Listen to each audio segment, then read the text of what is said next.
ओळख।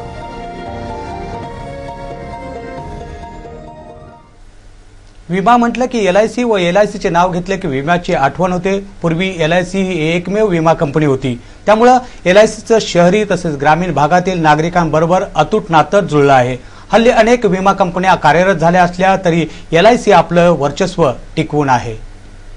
LICच्या उद्योगात वाढ व्हावी, अनेक नागरिकांना चांगली सुविधा देता यावी यासाठी MP लाईफ इन्शुरन्स अकॅडमीच्या वतीने पंचरत्न हॉटेल पनवेल येथे विमा प्रतिनिधींसाठी एका मार्गदर्शन शिबिराचे आयोजन करण्यात आले होते। या मार्गदर्शन शिबिराचे उद्घाटन जिल्हा परिषद आरोग्य व शिक्षण सभापती बाळाराम पाटील यांच्या हस्ते करण्यात आले। यावेळी वरिष्ठ शाखा प्रबंधक RH Mohkar, Mohan गांधारकर, PJ Mehra, PG Sawant तसेच विमा प्रतिनिधी मोठ्या संख्येने उपस्थित होते। या मार्गदर्शन शिबिरात विमा क्षेत्रातील अनुभवी व तज्ञ वक्ते मिलिंद माने यांनी उपस्थितांना मार्गदर्शन केले। यावेळी ठाणे रायगड जिल्ह्यात करोडपती पुरस्काराचे सन्मानित विमा प्रतिनिधी 12% यांचा सत्कार प्रमुख पाहुणे मिलिंद माने यांच्या हस्ते करण्यात आला। यावेळी प्रमुख पाहुणे आरोग्य व शिक्षण सभापती बाळाराम पाटील यांनी आपले मनोगत व्यक्त करताना LICच्या कार्याचे कौतुक केले। आपण अनुभवतोय की प्रत्येक क्षेत्रामध्ये या ठिकाणी वेगानं बदल होत आहेत। ज्या राजकीय भूमिका शासनाने ठरवून दिल्या काही वर्षापूर्वी जागतिकीकरणाचं आणि मुक्त अर्थव्यवस्थेचा स्वीकार केल्यानंतर ज्या वेगवेगळ्या परिस्थिती या ठिकाणी आपल्या साऱ्या क्षेत्रामध्ये, त्या ठिकाणी प्रायव्हेट सेक्टर असेल, सार्वजनिक क्षेत्रातले उपक्रम असतील, या साऱ्यामध्ये वेगवेगळे बदल होत गेले आणि त्या अनुषंगानं कधी एकेकाळी देशाची अवाढव्य लोकसंख्या जी आपल्या प्रगतीच्या मार्गातला अडसर म्हणून आपण समजत होतो, आज जागतिक स्तरावर आपण महासत्ता बनण्याच्या प्रक्रियेमध्ये आहोत। दिवसागणिक आपण पेपर उघडला तर कुठला तरी 1.5 लाख कोटीचा भ्रष्टाचार आपल्या समोर येतोय। रोजच्या रोज राजकीय मंडळी तिहार जेलकडे रवाना होत आहेत, वरिष्ठ अधिकारी तिहार जेलकडे जात आहेत, खाजगी क्षेत्रातले वरिष्ठ अधिकारी उद्योगपती तिहार जेलकडे जात आहेत। पण या साऱ्या परिस्थितीमध्येही भारताची अर्थव्यवस्था मात्र प्रगती करते, जसं LICनं 74% प्रचंड भ्रष्टाचार, प्रचंड प्रमाणात असलेलं अव्यवस्थापन, शासकीय प्रशासनामध्ये असलेली प्रचंड बेशिस्त, अनास्था, या सगळ्या घटकांच्या उपरांत हे सगळे घटक असताना आपली अर्थव्यवस्था वेगानं वाढते। या अर्थव्यवस्थेच्या प्रगतीचं इंगित भारताची जी जगामध्ये सर्वाधिक असलेली तरुण लोकसंख्या आहे त्याच्यामध्ये दडलेला आहे, हे आज सिद्ध झालेलं आहे। रस्ते चांगले असले तरी वाहन अपघात होतात आणि खड्डे असले तरी होतात, कारण वाहन चालकाचा बेजबाबदारपणा याला कारणीभूत आहे। वाहन चालकाच्या बेजबाबदारपणामुळे तुर्भे रस्त्यावर एक ट्रेलर पलटी झाला। सुदैवाने या अपघातात कोणी जखमी झाले नसले तरी वाहतूक कोंडी झाल्याने वाहन चालकांना नाहक त्रास सहन करावा लागला।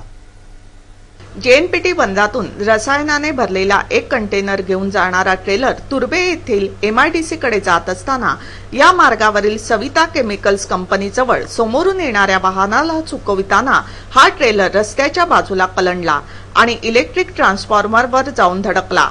सुदैवाने ट्रान्सफॉर्मर फुटला नाही किंवा शॉर्ट सर्किट झाले नाही, नाहीतर या कंटेनरमधील रसायनाने पेट घेऊन मोठी आग लागण्याची शक्यता होती। या अपघातात ड्रायव्हर, क्लीनर आपला जीव वाचविण्यात यशस्वी झाले असले तरी या अपघातामुळे कंटेनरचे नुकसान झाले असून काही काळ वाहतूक कोंडीही झाली होती। या अपघातासंबंधी आमचे प्रतिनिधी गोपाळ शाह यांनी या अपघात झालेल्या ट्रेलरच्या ड्रायव्हरकडून या संबंधी अधिक माहिती जाणून घेतली। गौरीशंकर जी, ये बताइए, ये दुर्घटना कब और कैसे हुई? हुआ 11:30 बजे की रात को हुई। तो आपने उस समय कुछ पी रखा था या नहीं पी रखा था? क्या कैसे हुआ घटना? अचानक कैसे पलटी? सर गाड़ी जैसा है, सामने दो गाड़ी आई घर से, सामने से ब्रेक लिया, उसके स्टेयरिंग फेल हो गया, यही कर दिया स्टेयरिंग। आपके साथ क्लीनर को छोटे आई है? कोई नहीं था बोला। ये बताइए गाड़ी कहाँ से आ रही थी और कहाँ जा रही थी? नवा सेवा से आ रहा था। नवा सेवा से आ रही थी। क्या लदा है इसमें? इनमें टैक्स लगा हुआ है। नवीन पनवेल कळंबोली शहरे वसवताना सिडकोने या वसाहतींना पाणी पुरवठा करण्यासाठी मोठमोठ्या पाण्याच्या टाक्या बांधल्या आहेत। या पाण्याच्या टाक्यांनाही आता 30 वर्षापेक्षा जास्त कालावधी झाल्याने काही पाण्याच्या टाक्या मोडकळीस आल्या आहेत। या मोडकळीस आलेल्या टाक्या पडून त्या जागी नवीन पाण्याच्या टाक्या उभारण्याचे काम सिडकोने हाती घेतले असून कळंबोली येथे या कामाची सुरुवात झाली आहे। काही वर्षापूर्वी नवीन पनवेल येथील श्री साईबाबा प्राथमिक शाळेजवळील पाण्याची टाकी पावसाळ्यात पडल्याने मोठा अपघात झाला होता। अशा प्रकारचे अपघात होण्यापूर्वी जुन्या जर्जर झालेल्या पाण्याच्या टाक्यांचे सर्वेक्षण करून टाक्या दुरुस्त करण्याची किंवा नव्याने उभारण्याची मोहीम सिडकोने हाती घेतली असून यापैकी कळंबोली येथील एक जुनी जर्जर झालेली पाण्याची टाकी पाडण्याचे काम सिडकोने हाती घेतले असून या जागी एक नवीन प्रशस्त पाण्याची टाकी बांधण्यात येणार असल्याची माहिती हे काम करणाऱ्या ठेकेदाराने आमच्या प्रतिनिधींना दिली। हम इस वजह से लें कि टाकी जुना है, 10-12 साल का ये बना हुआ है, ये खत्म हो गया, इसका डेट एक्सपायर हो गया। ये अब क्या नहीं तोड़ेंगे तो दूसरे के ऊपर अपने आप गिर सकता है, इसलिए हम लोग टाकी तोड़ रहे हैं। और हमारा मतलब 15 आदमी इसमें काम कर रहे हैं और हमको 2 या 2.5 या 3 महीना लगेगा इसको तोड़ने में। हम 15-20 दिन से काम चालू किए इसको टाकी का। ये अभी टाकी तोड़ के नया टाकी यहाँ पे बनाने वाले हैं, उसके लिए कितना वक्त लगेगा? उसके कम से 21व्या शतकातील आधुनिक शहर म्हणून जाहिरात करणाऱ्या सिडकोची कळंबोली व नवीन पनवेल येथील रहिवासी खिल्ली उडवीत आहेत। नवीन पनवेल व कळंबोली येथील एकही फुटपाथ नागरिकांसाठी नाही। गेली 25 वर्षे परप्रांतीय या फुटपाथवर अनधिकृतपणे आपले धंदे करीत आहेत। तसेच प्रत्येक रस्त्यावर कचरा कुंड्या ओसंडून वाहत असल्याने एक गलिच्छ शहर म्हणून नवीन पनवेल व कळंबोलीची ओळख बनत चालली आहे। नवीन पनवेल व कळंबोली शहरातील एकही रस्ता असा नाही की जिथे कचऱ्याचे ढीग नाहीत। सिडकोकडे यासाठी अधिकारी कर्मचारी तसेच सफाई यंत्रणा असताना हे लोक काम करीत नाहीत। नागरिकांच्या आरोग्याशी खेळणाऱ्या या अधिकाऱ्यांना आणि कर्मचाऱ्यांना कोणी जाब विचारणारे आहेत की नाही असा प्रश्न सर्वांना पडला आहे। कळंबोली सेक्टर 14 मध्ये तर ठिकठिकाणी कचऱ्याचे ढीग जमा झाले आहेत। नागरिक या रस्त्यावरून जाताना दुर्गंधीमुळे नाकाला रुमाल लावून जात आहेत। या कचऱ्यामुळे व दुर्गंधीमुळे नागरिकांच्या आरोग्याचा प्रश्न निर्माण झाला असून हा कचरा तातडीने उचलण्याची मागणी स्थानिक नागरिक करीत आहेत। आम्ही 20 सप्टेंबरला सिडको इस्टेट ऑफिसरला आणि कार्यकर अभियंताला लेटर दिलेलं होतं लेखी। त्यांनी ते लेटर पूर्ण सेक्टर 14च्या पूर्ण सोसायटीचं लेटर आम्ही लेखी दिलं होतं आणि त्यांनी ते रिसीव्ह पण केलं होतं आणि आम्हाला खोटं सांगण्यात आलं असं की दसरा झाल्याच्या नंतर ह्याच्यावरती अंमलबजावणी आम्ही करतो, पण त्याच्यानंतरही काही याच्यामध्ये बदल झालेला नाही। आजची परिस्थिती तुम्ही पाहताय की जो कचरा पडलेला आहे साठलेला आहे, सिडकोच्या मोकळ्या जागांमध्ये जे गवत वाढलेलं आहे हे सर्व्हिस चार्जेस आमच्याकडून घेतात, पण जे सर्व्हिस चार्जेस पब्लिक भरते त्यांना त्याच्या बेनिफिट म्हणून पब्लिकला त्याची काही एक सुविधा भेटत नाहीये। तर ह्याच्यासाठी जर सिडकोने ह्याच्यावरती कारवाई जर नाही केली तर सेक्टर 14, 13 आणि 15 यांच्या वतीनं पुढचं आमचं असं पाऊल असेल की मोर्चा सिडको ऑफिसवरती नेण्यात येईल। आम्ही सिडकोमध्ये सारखं जाऊन दरवर्षी जातोय आणि त्यांना लेटर पण देतो की साफसफाई करा। ते बोलतात आज येतो, 8 दिवसांनी येतोय, 10 दिवसात येतो, दिवाळी नंतर येतो, दिवाळी गेली, दसरा गेला, सगळं गेलं, पण ते लोक आले नाही। ह्या घाणीमुळे आमच्या इकडे जानवर पैसे आपले साप बिच्छू सगळे निघून पोरांना चावतात। आणि पावसाळ्यात म्हटलं म्हणजे मच्छर त्या झाडीने किती वेळा सांगितलं की आमच्या इकडे स्वच्छता द्या, ते काही यायला तयार नाही। प्रत्येक ठिकाणी सेक्टर 13, 14, 15, 16 या ठिकाणी भरपूर कचरा झालेला आहे, पण ते न उचलायचं कारण मला असं वाटतं की एक दिवसाला रोज प्रत्येक दिवसाला त्यांनी घंटागाडीची गरज आहे आणि घंटागाडी त्यांनी डब्यात टाकलेला कचरा आहे तो त्यांनी प्रत्येक वेळेला उचलून न्यावा ही माझी विनंती आहे एवढी। म्हणजे हे कचरा पण थांबणार नाही आणि घंटागाडी रोज पाहिजे, माझी एवढीच विनंती आहे। डेंग्यू होत आहेत, डेंग्यूमुळे रोज वारंवार ताप येतोय मुलांना, प्रत्येक वेळेला हॉस्पिटलची भरती, डॉक्टरांना काही इलाज नाही झाले की ते आपले नेरूळ म्हणा कुठे बेलापूर, पनवेल या ठिकाणी पाठवतायत। तर अशा लांब ठिकाणी न पाठवता लोकांची गैरसोय न होता त्यांनी इथेच काहीतरी इलाज करावेत ही एवढी। शहराबरोबरच ग्रामीण भागातील नागरिकांच्या सोयी सुविधांसाठी शेका पक्ष सातत्याने प्रयत्नशील असल्याने ग्रामीण भागात चांगले रस्ते, पिण्याच्या पाण्याच्या सुविधा, शैक्षणिक सुविधा पुरवण्यात शेका पक्ष आणि शेका पक्षाचे कार्यकर्ते नेहमीच अग्रेसर असतात। शेका पक्षाच्या कार्यकर्त्यांच्या प्रयत्नातूनच तरघर व मोहागाव येथे अनेक विकास कामे पूर्णत्वास नेण्यात आली आहेत। तरघर ग्रामपंचायतीच्या माध्यमातून मोहगाव येथे प्रवेशद्वार कमान उभारण्यात आली असून या कमानीचे उद्घाटन एपीएमसीचे सभापती राजेंद्र पाटील यांच्या हस्ते करण्यात आले। तसेच अंबुजा सिमेंट कंपनीच्या सहकार्याने 18 लाख रुपये खर्चाच्या पाण्याच्या पाईपलाईनच्या कामाचे उद्घाटन पंचायत समितीचे माजी सभापती प्रमोद भगत यांच्या हस्ते करण्यात आले। यावेळी अंबुजा सिमेंट कंपनीचे मुख्य अधिकारी दिनेश, प्रकल्प अधिकारी मनोज सप्ते, सरपंच देवेंद्र पाटील, उपसरपंच जया म्हात्रे, सदस्य नरहरी कोळी आदी मान्यवरांसहित ग्रामस्थ मोठ्या संख्येने उपस्थित होते। अंबुजा सिमेंट कंपनीच्या वतीने तरघर व मोह गावासाठी करण्यात आलेल्या विकास कामाचा गौरव करीत कंपनी प्रशासनाचे राजेंद्र पाटील यांनी आभार मानले। की जेव्हा या तरघर ग्रामपंचायतीवर शेतकरी कामगारांची सत्ता आली आणि सत्तेच्या माध्यमातून आम्ही जी विकास कामांचा इथे जो सपाटा लावलाय, मग तो तरघर ग्रामपंचायतीमधील तरघर गावातील पाणी पुरवठ्याची योजना असो, कोंबडबोजे गावातली योजना असो, या दोन्ही ठिकाणी पाण्याचा असा प्रचंड तुटवडा होता आणि म्हणून आम्ही सिडकोच्या माध्यमातून त्या दोन्ही गावांना पाणी पुरवठा देण्याचा प्रयत्न केला आणि आता अंबुजा कंपनीने 18,68,000 रुपये खर्चून ही पाईपलाईन मोहवासियांना आम्ही देऊ केलेली आहे। मला खात्री आहे, मला विश्वास आहे की मोहवासियांच्या डोक्यावरचा हंडा आता उतरून त्यांना घरपोच पाणी दिलं जाईल ही तुम्हाला या निमित्ताने विश्वास देतो। आणि जे आम्ही निवडणुकीमध्ये तुम्हाला आश्वासन दिलं होतं, मी मुद्दामून सांगेन की मोहा गावामध्ये आम्ही आता काँग्रेस अवसरा सुद्धा ठेवणार नाही, इतकी वाईट अवस्था काँग्रेसची आम्ही करून ठेवली आहे। कारण विकासाची सगळी कामं आम्ही केलेली आहेत।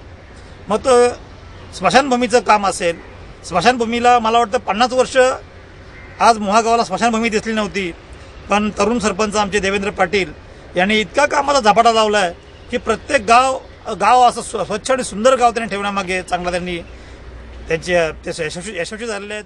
चॅनल 1 तसेच दैनिक राम प्रहरच्या काँग्रेसच्या प्रसार माध्यमातून शेका पक्षाच्या कार्यकर्त्यांची बदनामी करण्याची जी मोहीम काँग्रेस पक्षाने सुरू केली आहे ती तातडीने थांबवावी, अन्यथा त्याचे गंभीर परिणाम संबंधितांना भोगावे लागतील असा इशारा एपीएमसीचे सभापती राजेंद्र पाटील यांनी यावेळी दिला।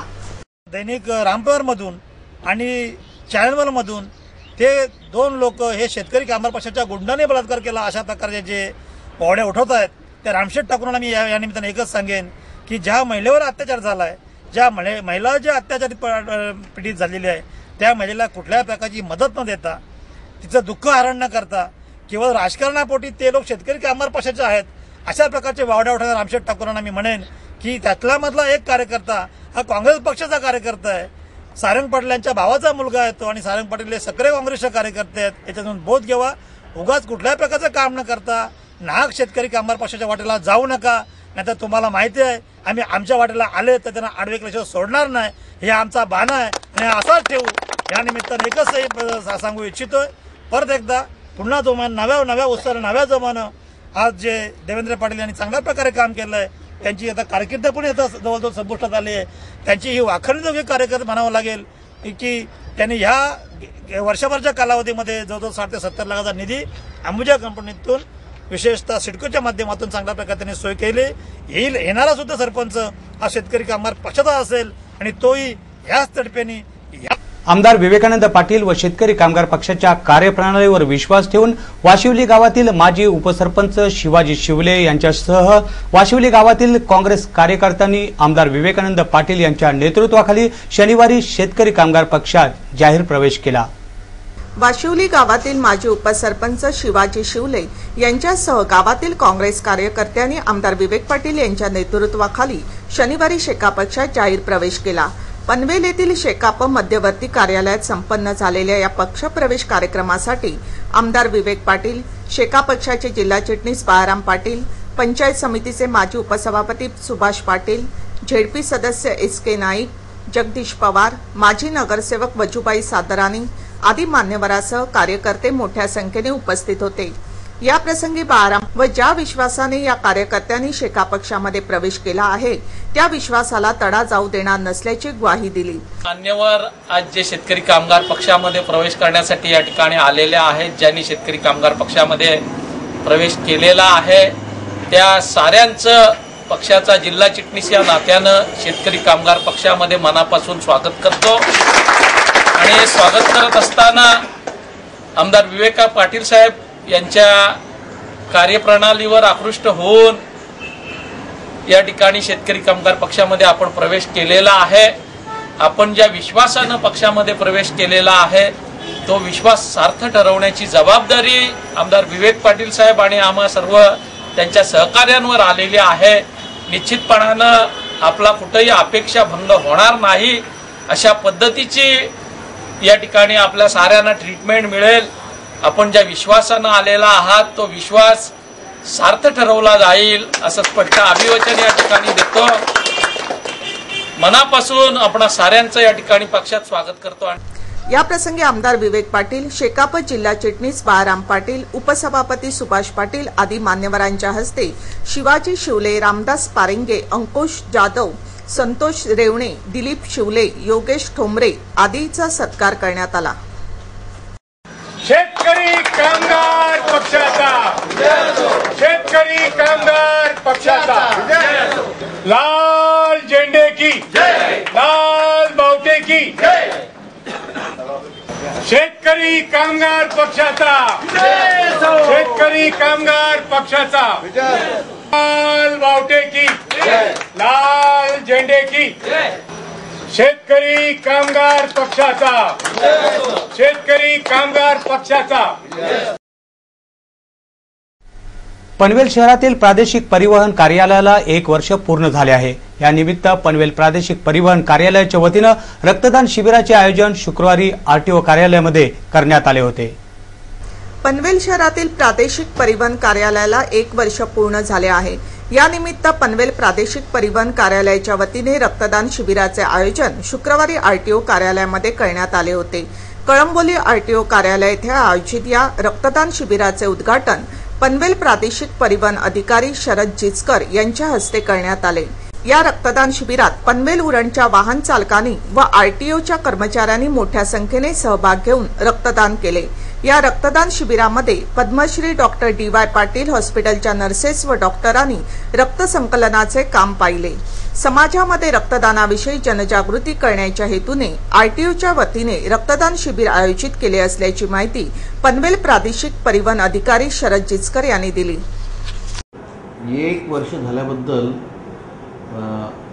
या कार्यालयातर्फे लोकांमध्ये काय मेसेज द्यावा आपण या संदर्भात आम्ही विचार केला असता रक्तदान शिबिर आयोजित करण्यासारखा चांगली गोष्ट एखादी गोष्ट साजरी करण्यासाठी आजच्या काळात आपल्यासारख्यासाठी तरी असू शकत नाही असं आमचं मत झाल्यानं आम्ही रक्तदान शिबिराचा कार्यक्रम किंवा एक पालक म्हणून म्हणा किंवा एक जबाबदार नागरिक म्हणून आज प्रत्येक व्यक्तीला विशेषतः आज आपण ज्या आपल्या मुंबई शहरामध्ये मलेरिया डेंग्यूच्या केसेस ज्या बघतोय तिथे प्रत्येक व्यक्तीला केव्हाही रक्ताची गरज पडू शकते.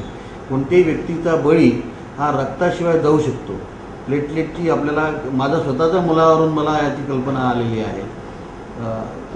अपघातामध्ये कोणत्याही व्यक्तीस ब्लडची इमिजिएट गरज लागते त्यावेळेस रक्त मिळणं हे त्या जीवाकरता किंवा त्या व्यक्तीकरता किती महत्त्वाची असते हे प्रत्येक व्यक्ती आज जाणतो. त्यामुळे आणि अपघातामध्ये तर आमच्या वाहन आणि अपघात ही गोष्ट आज ठरलेलीच असते बरेचदा. त्यामुळे ही बाब साधून प्रत्येक व्यक्तीचा जीव हा राष्ट्राकरता अतिशय महत्त्वाचा आहे, मोलाचा आहे. ही बाब लक्षात घेऊन आम्ही हा रक्तदान शिबिराचं आयोजन केलेलं आहे. कर्नाळा आज तक बातमीपत्राबाबत आपल्याला काही सूचना करायची असेल, एखादी बातमी द्यायची असेल किंवा जाहिरातीच्या संदर्भात कृपया आमच्याशी संपर्क साधा. त्यासाठी आमचा पत्ता आहे संपादक रमेश भोळे, कर्नाळा आज तक कार्यालय, गेट नंबर 2, गाळा number 9A, Karnala sports academy Panvel. आमचे फोन नंबर आहेत 9323 855 055 किंवा 99 700 62185. आणि आमचा ईमेल आयडी आहे कर्नाळाआजतक@gmail.com. शेवटी नजर टाकूया आजच्या ठळक घडामोडींवर.